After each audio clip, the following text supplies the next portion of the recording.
Hello and welcome back. My name is Jack B. And as always, thank you for viewing my video.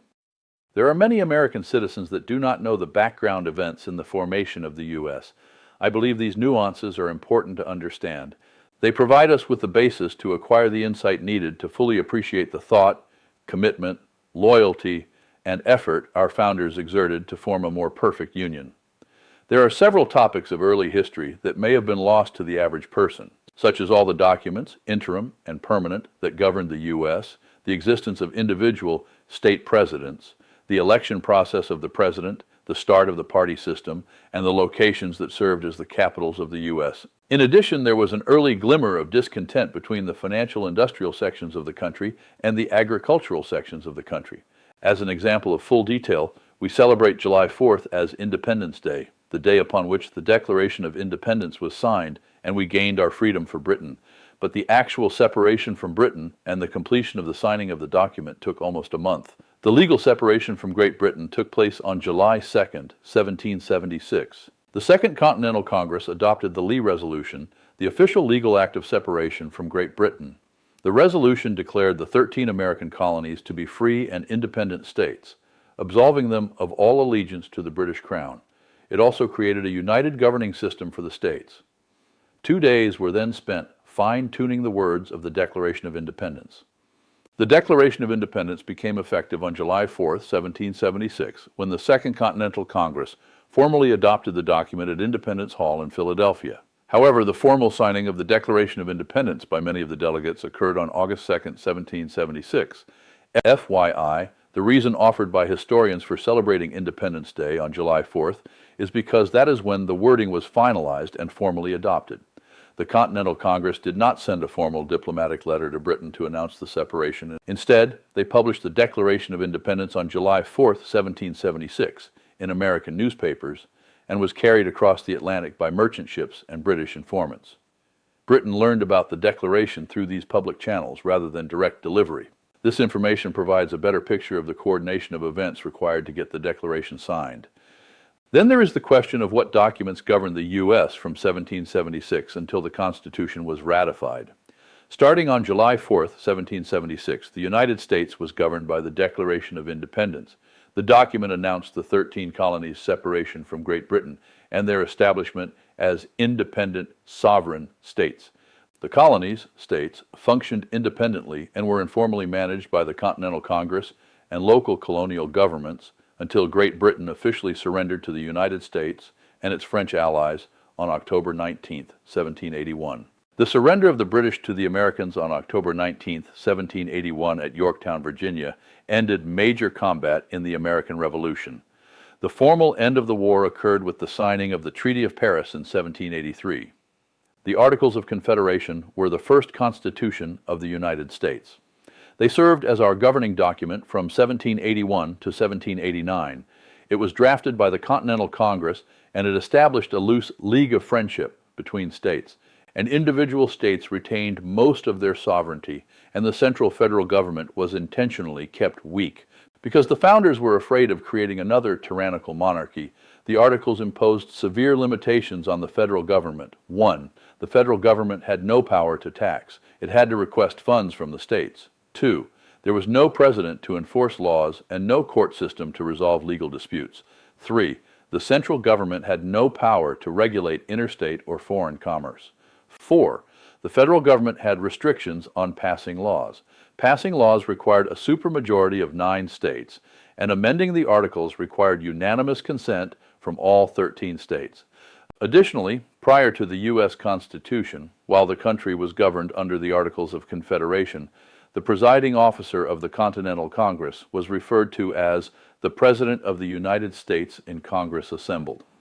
John Hanson was the first to serve in this role after the Articles were ratified. Also, prior to the ratification of the U.S. Constitution in 1789, several individual states, Pennsylvania, South Carolina, and New Hampshire, had their own chief executives who were titled President rather than Governor. These weaknesses in the federal government and lack of unified control led to issues such as unpaid national war debts and economic instability. But these issues were addressed in the much stronger United States Constitution in 1789. The U.S. Constitution was ratified on June 21, 1788, when New Hampshire became the 9th state to approve it. This milestone met the requirement outlined in Article 7, officially making the Constitution the supreme law of the land. The United States Constitution was signed on September 17, 1787, and officially enacted when it went into effect on March 4, 1789. In 1789, the president was chosen by an electoral college rather than by direct popular vote. Under the new U.S. Constitution, each state selected a designated number of electors. These electors cast 2 votes for different candidates. The candidate with the most votes became president, and the runner-up became vice president. States controlled how electors were chosen. Some state legislatures directly appointed the electors, while others allowed eligible voters to cast ballots to choose them. Electors from 10 of the original 13 states convened to cast their ballots on February 4, 1789. North Carolina and Rhode Island did not participate because they had not yet ratified the Constitution. New York also failed to appoint electors in time due to a legislative deadlock. George Washington was unanimously elected, receiving 69 out of 69 electoral votes, as the first president of the United States on February 4, 1789. He was subsequently inaugurated on April 30, 1789, at Federal Hall in New York City. John Adams, who received 34 votes, secured the runner-up position and became the nation's first vice president. The 12th Amendment made the first change to the Electoral College process in 1804. The amendment required electors to cast separate ballots for president and vice president.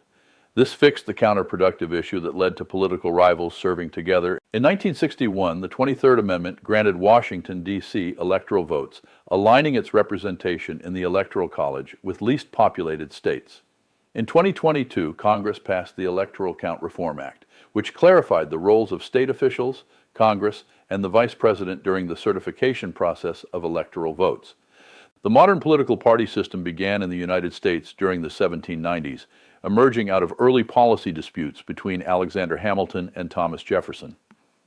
The first party system, 1792 to 1824, included the Federalist Party, led by Hamilton and John Adams, which favored a strong central government, and the rival Democratic-Republican Party, led by Jefferson and James Madison, which championed states' rights.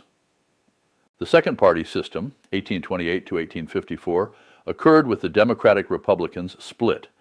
Andrew Jackson's faction formed the modern Democratic Party, founded in 1828. They were opposed by the Whig Party, which supported modernization and congressional power. The United States Whig Party was officially organized in late 1833 and 1834. It was formed by a coalition of anti-Jacksonian politicians to oppose the executive tyranny of President Andrew Jackson. This marked the onset of the second party system, which pitted the Whigs against the Democratic Party. The modern era, 1850s to present, followed the collapse of the Whig Party over the issue of slavery. The modern Republican Party was founded in 1854, establishing the enduring two-party system with the Democrats that continues today. Here are some other interesting historical facts concerning early U.S. history. The U.S. Congress was hosted in 9 different cities from 1774 through 1800. Most of these changes happened during the Revolutionary War, 1774 through 1783, because the Continental Congress had to relocate to avoid British troops. After the war, the permanent location of the capital city became political and was heavily debated. Some wanted the capital in a prominent financial hub such as New York City. Others pushed for a location closer to the Potomac River. Even at this time, there were heated discussions between the financial industrial centers and the agricultural centers of the U.S. The 9 cities that hosted Congress were 1. Philadelphia, Pennsylvania, which served as the primary capital of the U.S. This is where the Continental Congress and Congress of the Confederation met between 1774 and 1800. Our nation's governing documents were also signed here. The Declaration of Independence, the Articles of Confederation, and the U.S. Constitution were drafted and first signed at Independence Hall in Philadelphia. 2. Baltimore, Maryland hosted Congress in the winter of 1776. 3. Lancaster, Pennsylvania hosted Congress for just 1 day on September 27, 1777. 4. York, Pennsylvania hosted Congress from September 1777 to June 1778, where the Articles of Confederation were adopted and then returned to Philadelphia for signing July 9, 1778. 5. Princeton, New Jersey hosted Congress from June to November 1783. 6. Annapolis, Maryland hosted Congress from November 1783 to August 1784. 7. Trenton, New Jersey, hosted Congress from November to December 1784. 8. New York City, New York. As a compromise, served as the capital from 1785 to 1790. 9. Back to Philadelphia, Pennsylvania, 1790 to 1800 at Independence Hall. 10. Washington, D.C., 1800 to the present, established as the permanent capital by the Residence Act in 1790 and has served as the continuous, active seat of the federal government since November 1800. In 1790, Congress passed the Residence Act. On July 16th, President Washington signed it into law.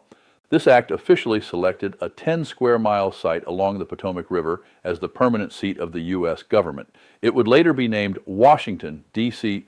Washington, D.C. is a district and was created as a neutral federal district outside of and separate from all other U.S. states, and its purpose is to serve as the nation's capital.